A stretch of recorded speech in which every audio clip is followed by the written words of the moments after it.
Okay, so to brief on what we have covered yesterday, we had started with the chapter anti-epileptic drugs.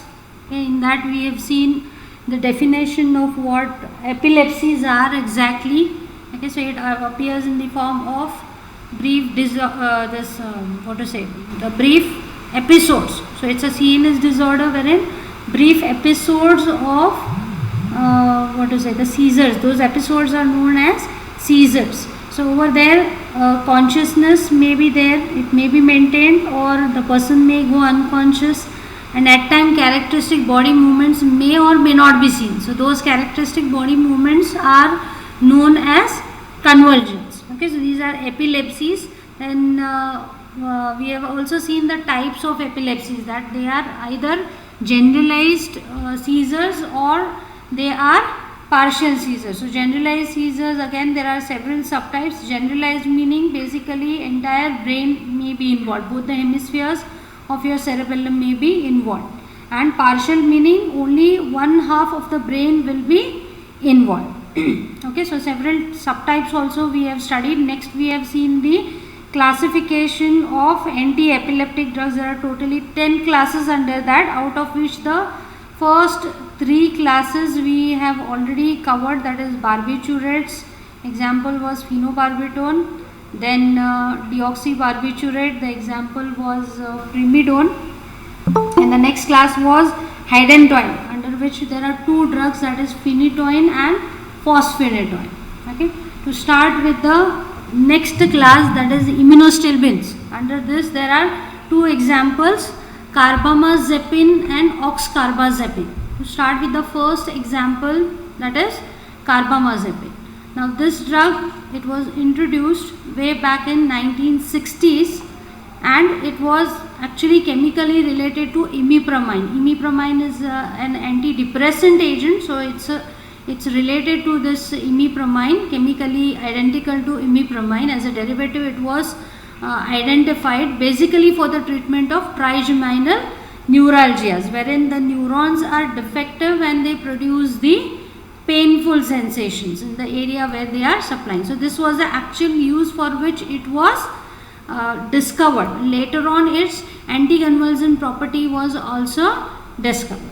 Okay, so it acts mainly through the sodium ion channels.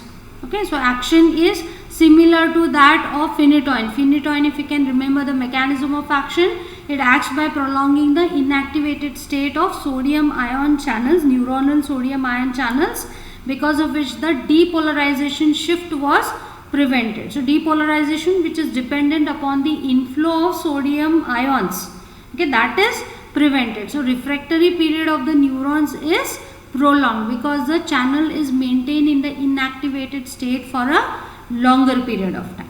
So it is acting in the same way just like the phenytoin. So mechanism of action is same as that of phenytoin, but its profile of action on the brain is little bit different. Okay. Then apart from its anticonvulsant property, it is also having lithium like effectiveness in the treatment of mania. Okay, so mania, it is a mood disorder wherein the person's mood is unstable or irritable. Sometimes it becomes bipolar, that is both depression as well as the excitation, okay, or irritable mood is also seen in certain individuals. So it is known as a bipolar mood disorder. Okay, so this carbamazepine is also effective in this particular condition. Actually the main drug is lithium, but if you can see the classification of anti-manic drugs, there are several anticonvulsant drugs which are used as an alternative to lithium. First line treatment is lithium, but many of the anticonvulsant drugs are also having anti-manic action, that is they can stabilize the mood. Apart from that, it also has anti-diuretic action also, that is it can reduce the urine output. Now why this is produced is because it enhances the action of ADH, that is anti-diuretic hormone, on the renal tubules. Okay, so it will result in the retention of the water in the body, so it will reduce the urine output.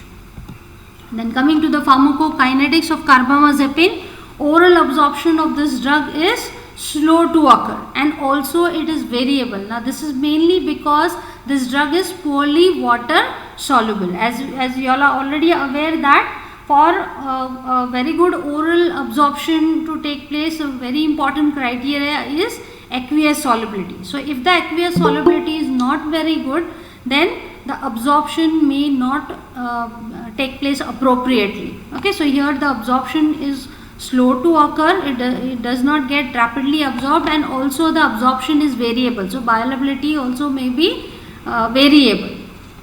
Then coming to the plasma protein binding, it is 75% bound to plasma protein. So whatever is absorbed into the systemic circulation, out of that 75% of the drug is bound to plasma proteins and the 25% is available in the free form. Then metabolism, it takes place mainly in the liver and the processes involved are oxidation. Okay, by oxidation reaction, it gets converted to an active metabolite which is known as 10,11-epoxy carbamazepine. This is an active metabolite. That means this metabolite also has anticonvulsant property. But at the same time, since it is an epoxy derivative, it is also having toxicity properties also. So because of this active metabolite, toxicities, a lot of toxicities are also seen, a lot of adverse effects are also precipitated. Okay, so this is the active metabolite generated by the process of oxidation, okay, by which it gets metabolized. Apart from that, it also gets metabolized by hydroxylation process and conjugation reaction. But over here, because of these two processes, inactive metabolites are generated. So the metabolites which are obtained over here by these two reactions are inactive acids. They do not possess any anticonvulsant activity. So it's only this epoxy metabolite which has anticonvulsant property. Now if you consider the metabolism, okay, mainly it is oxidized with the help of CYP3A4 and CYP2C9 enzymes. So these are the two main cytochrome P450 enzymes responsible for the metabolism. So it is acting as a substrate, meaning it is metabolized by utilizing these two enzymes. But it is also an inducer of these two enzymes. So inducer meaning what? It can enhance the activity of these two enzymes. Okay, so more and more enzymes will be produced. So what will happen? It will, whatever drugs are metabolized by utilizing these two enzymes, their metabolism will go on increasing. Okay, so as we have discussed earlier that it is a substrate for these two enzymes, that is carbamazepine itself is also using these two enzymes for its own metabolism and it is also inducing these two enzymes. So what will happen to its own metabolism? It will increase. Okay, so over a period of time, if you take this drug chronically, okay, so over a period of time it will induce its own metabolism because it is inducing the enzymes required for its own metabolism. So this particular phenomenon is known as autoinduction of metabolism, meaning induction of metabolism of itself is taking place. So if you can see the plasma T half-life, it is changing over a period of time. Now initially when you start the treatment, the T half-life of the drug is 20 to 40 hours.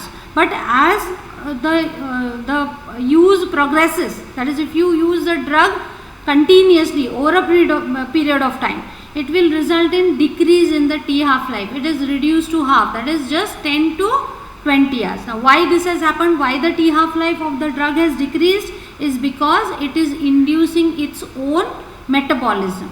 Okay, so its metabolism is becoming faster and faster as time progresses. So its T half-life reduces from 20 to 40 hours to 10 to 20 hours. Okay.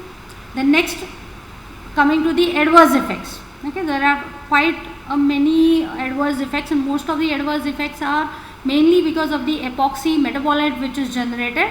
Okay, so to start with, first is the neurotoxicity. Okay, your CNS. Okay, basically the actions like sedation is seen, there is drowsiness is produced, dizziness, that is giddiness, vertigo, then diplopia, that is a double vision of the same object. Ataxia, that is motor in coordination. So these are the neurotoxic side effects which are seen. Then next, vomiting and diarrhea, okay, relating to your GI. Even this particular drug in higher doses can result in worsening of seizures. That is, it itself is used as an anticonvulsant agent, but at higher doses it can even worsen the seizures. Seizures can also be precipitated. In case of acute intoxication, that is, if you still go at higher doses, it can result in coma. The person can go into coma. Convulsions may be precipitated, and at times cardiovascular collapse may also take place. So it can be highly dangerous. It can be life threatening also in case if the toxicity takes place. Then next complication is hypersensitivity reactions such as rashes, hepatitis, that is inflammation of the liver, photosensitivity reaction, that is upon exposure to the light, sunlight basically. Okay, so it will result in some kind of skin reactions, or rashes may appear, okay, or eruptions may be seen. Then lupus erythematosus like syndrome also may be precipitated. This is again a skin disorder. Then rarely agranulocytosis, that is granulocytes amount in the body or in the blood may go very low. Apart from that, aplastic anemia may be precipitated. This is due to the destruction of the bone marrow.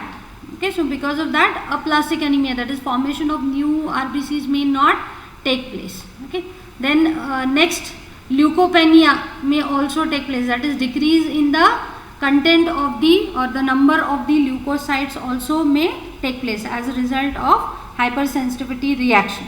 The next effect is water retention and hyponatremia. Okay, now this is taking place because of its enhanced action on ADH. That is, it enhances the action of ADH on the renal tubule, that is antidiuretic hormone. So it will reduce the urine output, as we have seen in the introduction also, that it reduces the urine output. So it will result in accumulation of more and more water within the body. So it will retain the water within the body because it is reducing the urine output. Okay, so more and more water will be retained in the body. So because of which hyponatremia may be produced. That is, actually the sodium levels, hyponatremia meaning reduction in the levels of sodium in the blood.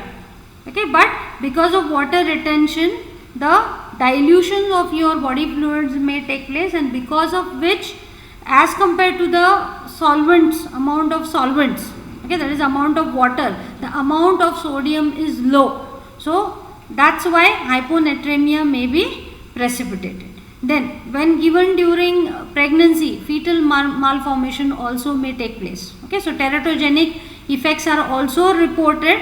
Okay, so it is better to be avoided during pregnancy. It's a contraindication. And if you combine carbamazepine along with sodium valproate, which is another anti-epileptic drug belonging to carboxylic acid derivatives, okay, so if you combine this drug valproate with carbamazepine, the teratogenic tendency is doubled. Okay, so there are more chances of teratogenicity. Both the drugs are teratogenic in nature, so both, if they are combined, the teratogenic tendency is doubled. So as far as possible, both the drugs should be avoided during pregnancies, and that too combination should be highly avoided. Okay, otherwise there may be more chances of teratogenicity. Then next, coming to the interactions, the drug interactions. Okay, since in the kinetics we have seen that it is an inducer of the CYP enzymes. So whichever drugs are using these CYP enzymes for their metabolism, so their metabolism will be increased. So because these drugs are getting metabolized at a faster rate, their efficacy will get reduced. Okay, so they will get metabolized into inactive metabolites and their efficacy will be reduced. So few examples are quoted over here: haloperidol, oral contraceptives, lamotrigine and topiramate.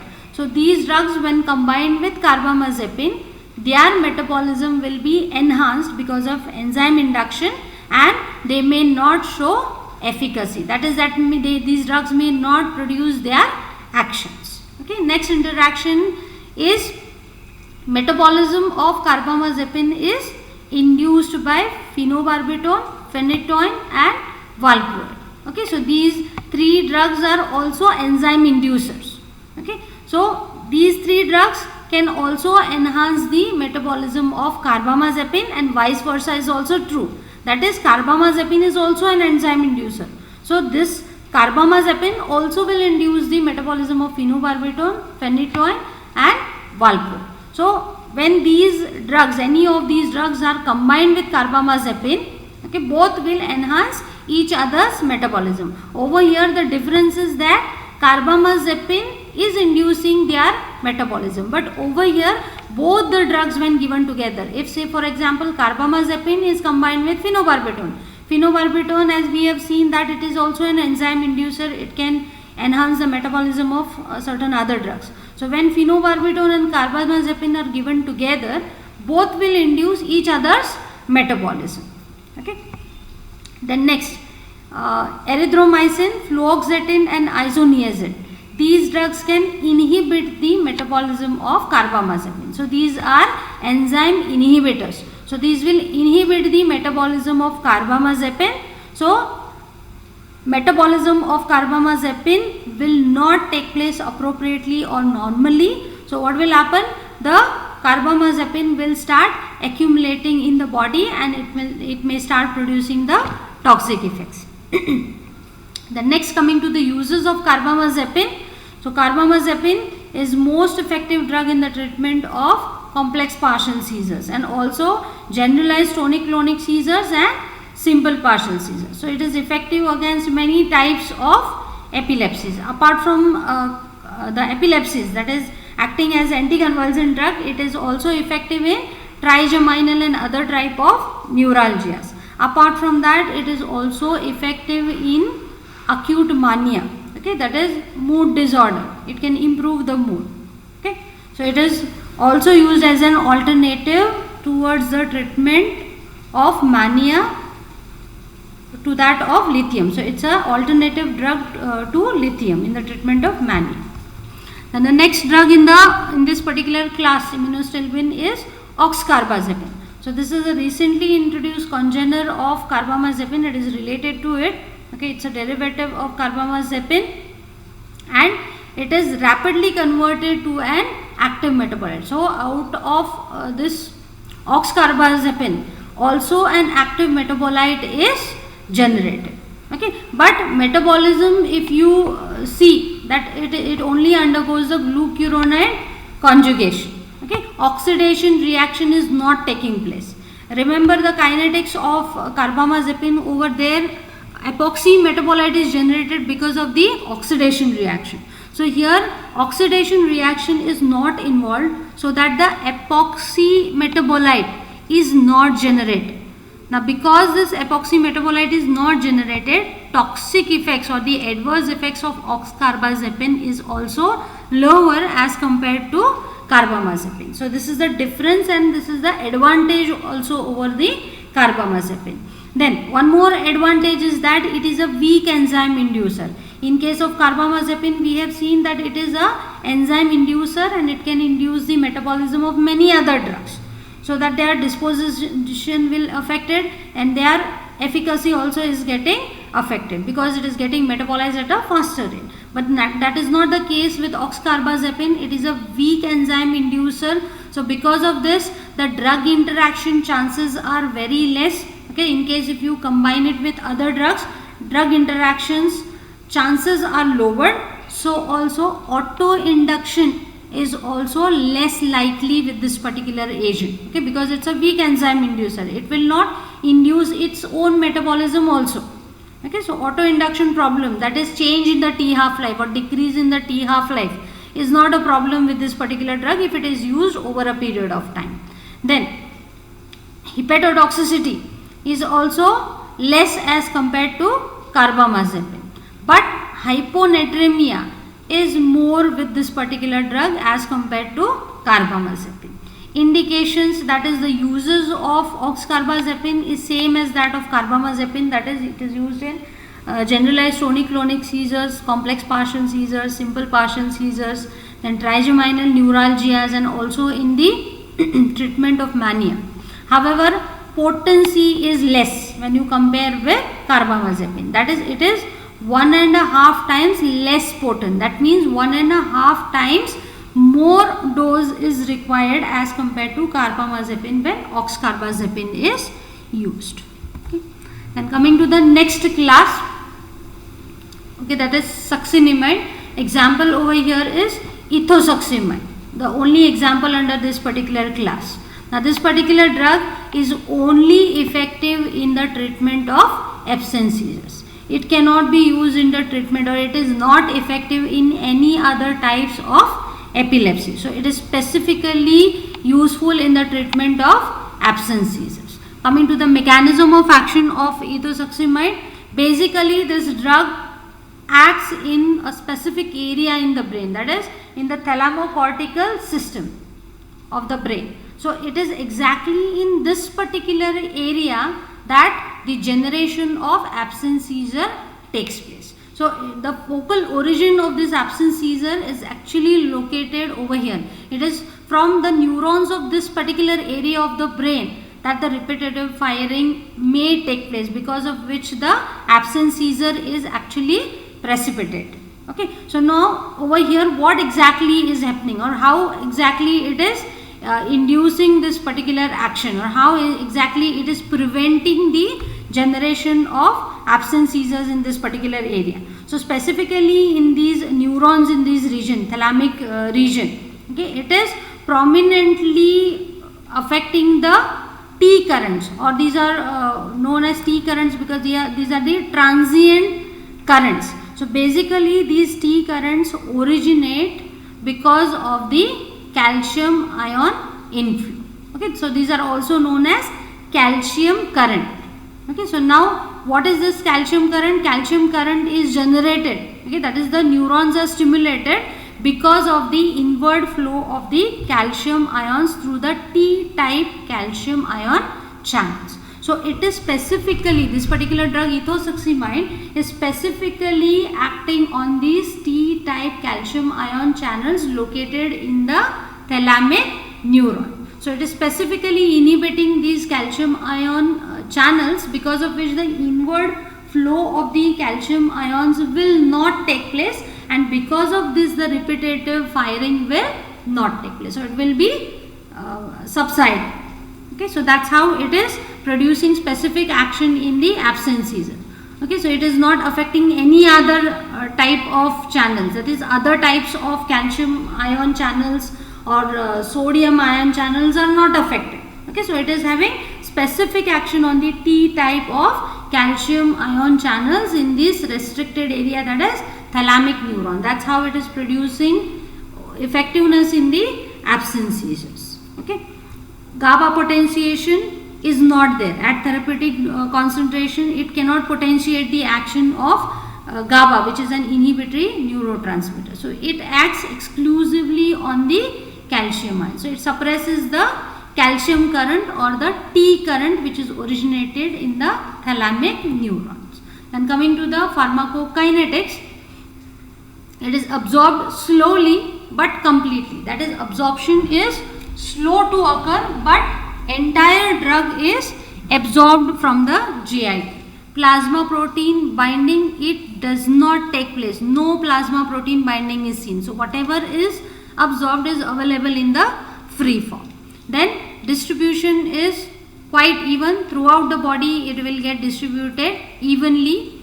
Metabolism, it takes place mainly in the liver, and the reactions involved are hydroxylation and glucuronide conjugation, and the metabolites are excreted in the urine, and even 1/4 of the drug which is absorbed, it is also excreted in the unchanged form. That is, 1/4 of the drug is not metabolized, it is excreted out as it is, and the T half-life is 48 hours. So it's quite a long acting drug in adults, and in case of children it is 32 hours.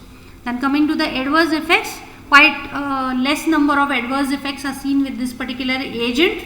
Okay, GI intolerance may take place, that is nausea, vomiting or diarrhea may be precipitated. Tiredness, a feeling of tiredness may be seen. Mood may be altered. agitation in the thinking may be there, headache may be precipitated, drowsiness may be produced, and inability to concentrate because of the slight depression or drowsiness which is produced. So the person will not be able to concentrate appropriately. Okay. Then hypersensitivity reactions include rashes, DLE, lupus erythematosus, then blood dyscrasias. That is, over here the blood is abnormal. That is, the count of the cells present in the blood is abnormal. Okay, but these hypersensitivity reactions are rare to occur. These are not quite common. Then coming to the uses, as we have discussed earlier, it is effective only in the treatment of absence seizures. No other seizures can be controlled by this particular agent, and that too after valproate was discovered, the use of this particular drug has been reduced. Okay, because it is a better drug which can control this particular seizures. Okay, so valproate is used in the treatment of absence seizures nowadays. Ethosuximide has gone out of use.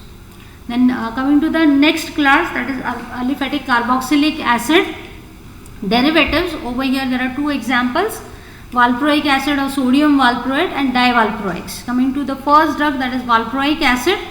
Now this is an branch chain aliphatic carboxylic acid, and it is also having a broad spectrum anticonvulsant activity.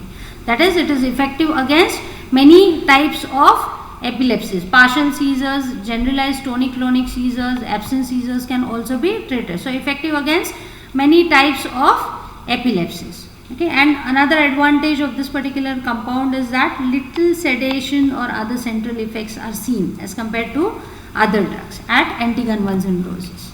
Coming to the mechanism of action, now this particular drug valproate or sodium valproate, it acts by multiple mechanisms. Okay, so a number of mechanisms are involved, and if you can see that these are similar to the previous drugs. Okay, so it also acts by similar mechanism like your phenytoin.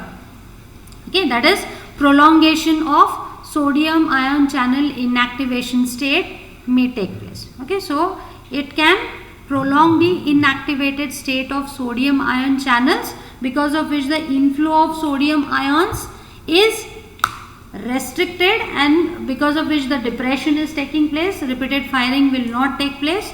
Apart from that, it also has ethosuximide like action. Okay, so this drug is effective in the treatment of absence seizure. So it can attenuate the calcium mediated T current. So calcium current or the T current by inhibiting the calcium ion channels in the thalamocortical region.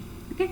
The next mechanism, the third mechanism of action is augmentation of release of the inhibitory transmitter GABA. That is gamma amino butyric acid. It's an inhibitory transmitter. So when it is the action of this particular transmitter is enhanced, depression will take place. We have seen this particular mechanism under the sedative hypnotics. It is acting through the GABA. So here this particular drug sodium valproate, it is enhancing the action of GABA. Now how it is enhancing the action of GABA? There are two ways by which it is enhancing the action of GABA. One is by inhibiting its degradation, that is the metabolism of GABA by GABA transaminase. This is the enzyme involved in metabolism of GABA. So this enzyme is inhibited, because of which the degradation of GABA is inhibited. Okay, so this is one way by which the action of GABA or the activity of GABA is promoted. So also the synthesis of GABA from glutamic acid is also increased. Okay, so more and more amount of GABA is synthesized, which will be released and which will be acting on the GABA receptor. That's how it is producing the inhibitory action. Okay, but this drug is having action only on the endogenously released GABA. Okay, so exogenously applied GABA, its actions are not altered. Okay, only whatever it is produced and released endogenously is enhanced. So these are the three mechanisms. It acts just like phenytoin by prolongation of inactivated state of sodium ion channels, that is membrane stabilizing property, so that depolarization shift will not take place.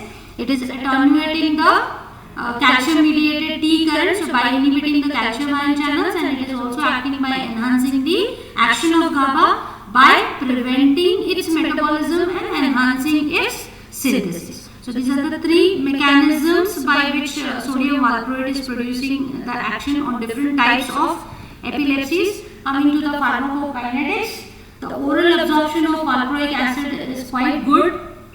So it is rapidly and completely getting absorbed in the body.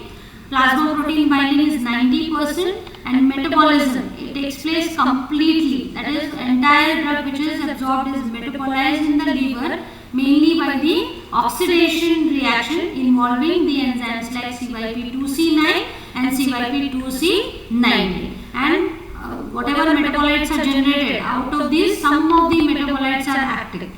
That is, they also have anticonvulsant property through the process of oxidation.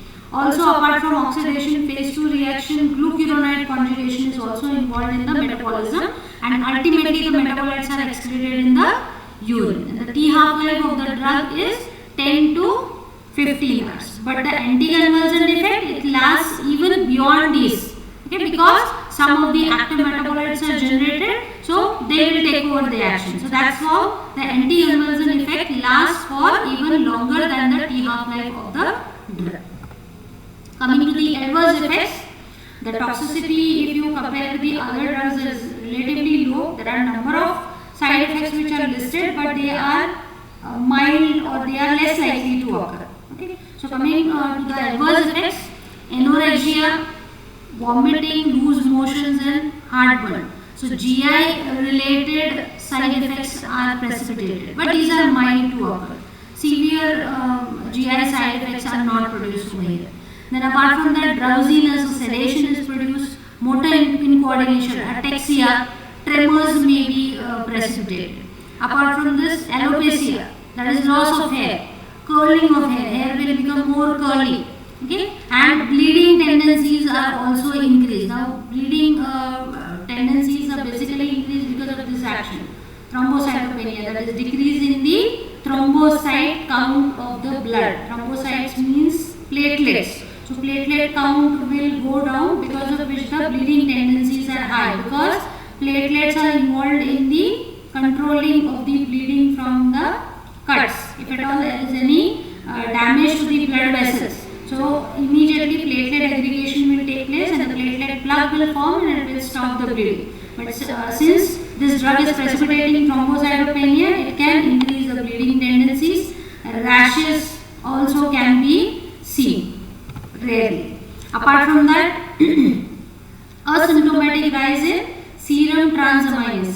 Serum transaminase increases in case if there is some kind of liver damage.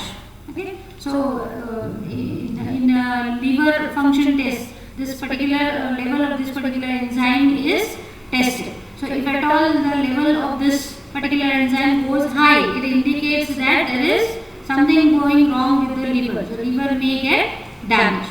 Okay. Now, in connection with this, okay, that is damage to the liver. Okay, in small children, this particular condition, fulminant hepatitis, may be precipitated, especially in children below the age of 3 years. Okay, fulminant hepatitis meaning the hepatitis, that is inflammation of the liver. Fulminant meaning something which occurs very rapidly.